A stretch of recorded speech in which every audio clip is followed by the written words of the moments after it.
अब थोड़ा पूछना चाहेंगे, क्या पेट यानी नाभि के आसपास कभी ऐसा लगता है कि गर्मी रहती है? क्या पीठ में ऐसा लगता है कि गर्मी रहती है? हाँ, मेरी पीठ गर्म रहती है। हाँ, वही मैं पूछा। क्या ऐसा लगता है कि पहले की अपेक्षा प्यास कुछ ज़्यादा लगती है? जैसे आप मान लो पहले दिन में 10 बार पानी पीते थे तो अब 12-13 बार पीते हैं। क्या ऐसा नहीं, मैं कुछ कारण मतलब ऐसी जानकारियाँ दे रहा हूँ, तो क्या ऐसा होता है या नहीं होता? पानी मैं ज़्यादा नहीं पीता हूँ, पर मतलब ऑफिस में होता हूँ तो काफ़ी पीता हूँ। पर जैसे घर पे होता हूँ तो अभी हफ्ते में 3 बार ऑफिस जाना होता है, तो मैं ज़्यादातर गर्म पानी ही पीता हूँ। पर वो मुझे पूरे दिन में उतना ज़्यादा नहीं पीता हूँ, पर फिर भी उचित मात्रा से थोड़ा अधिक लेता हूँ। क्या नाभि के आसपास गर्मी कभी महसूस होती है? नाभि के आसपास नहीं, यानी पेट में? पीठ गर्म रहती है। पीठ रहती, पेट नहीं? नहीं, पेट नहीं। हाँ, अब मैं पीठ के विषय में पूछूंगा।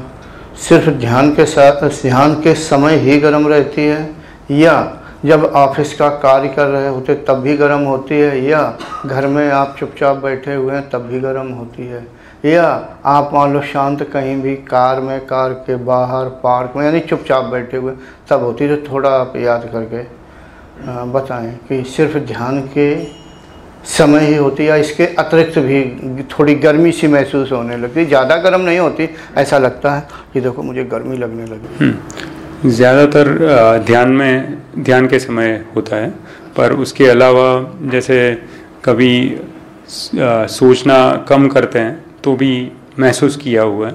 और जैसे गुरुजी आप यहाँ पे आए हो तब मेरी पीठ ऑटोमेटिकली गर्म मुझे महसूस हो रही थी पहले दिन, और ये 2-3 महीने से मेरी पीठ और ज़्यादा मुझे गर्म महसूस हो रही है पिछले 3 महीने से। हो सकता है, मुझे नहीं पता। आप क्या स्वयं निर्णय करेंगे कि आपकी कुंडली उग्र है या मध्यम है? स्वभाव कुंडली का स्वभाव उग्र है या मध्यम स्वभाव है? मुझे मध्यम लग रहा है। हाँ, इसीलिए उग्र स्वभाव वाला तो कम मिलते हैं। उग्र स्वभाव वाली कुंडली कम मिलते हैं, कम होते हैं। ज़्यादा होते हैं तो उन्हें थोड़ी तकलीफ सी होने लगती है।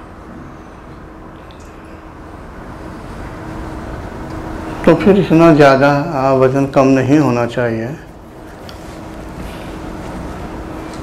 कि ध्यान की वजह से। अगर मध्यम है तो मध्यम, उग्र तो कुंडली कर देती है, वो आदमी थोड़ा दुबला पतला होने लगता है। लेकिन चैतन्यता उसके विपरीत, पहले की अपेक्षा चैतन्यता यानी स्फूर्ति होती है। दुबला पतला भले भी दिखे, अंदर की जो क्षमता होती है, पावर, शक्ति, वो अच्छी होती है, उसमें कोई कमी नहीं होती है।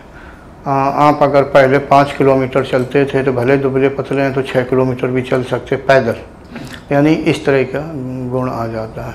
यानी बाहर का शरीर भले ही यानी वजन कम हो जाए, दुबला पतला हो, लेकिन अंदर की क्षमता कम नहीं होती है, बल्कि और बढ़ जाती है।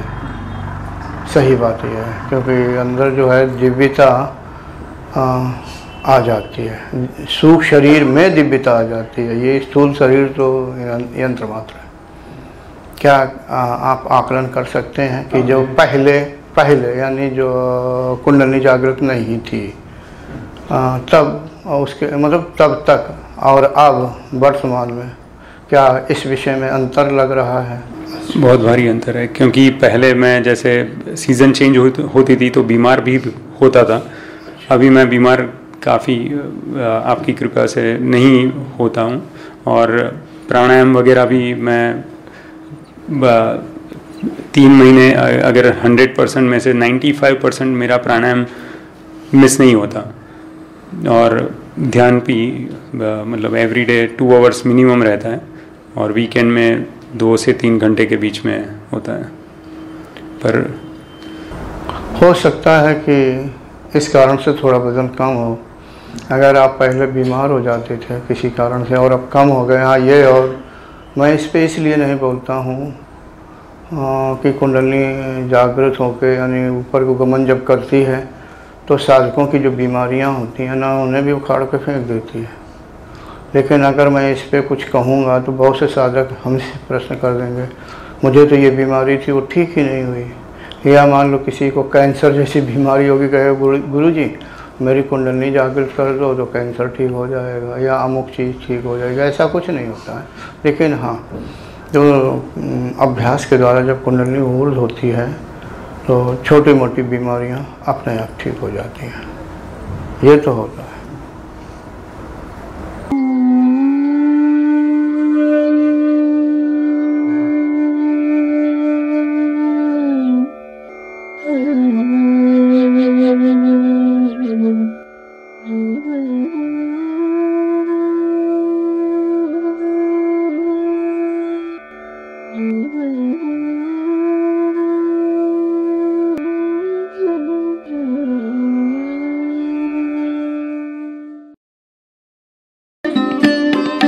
Thanks for watching.